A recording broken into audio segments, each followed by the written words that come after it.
Good afternoon বন্ধুরা, তোমরা সবাই কী করছো? নিশ্চয়ই এতক্ষণে সবার রান্না হয়ে গেছে এবং সবাই খেয়েও নিয়েছো বা হয়তো কেউ খাবে। তো আজকে আমাদের বাড়িতে একদম সিম্পল রান্না হচ্ছে। বিট আর কড়াইশুঁটি আর গাজর দিয়ে একটা মাখো মাখো তরকারি করব, যাতে রাত্রে রুটি খাওয়া হয়ে যায় আবার দুপুরে ভাতটাও হয়ে যায়।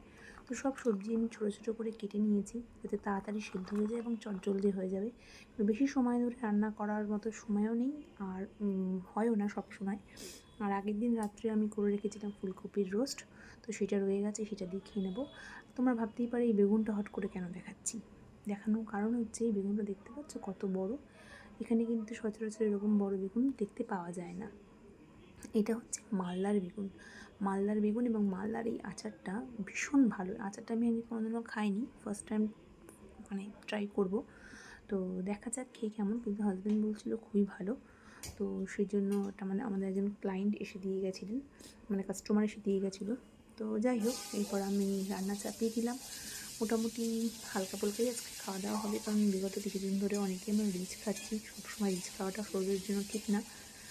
তো যাই হোক, এই হয়েছে আজকের রান্না। তোমাদের বাড়িতে কী হয়েছে অবশ্যই জানিও, সাথে ভালো থেকে। আজকের মতো এখানে শেষ করছি, টাটা।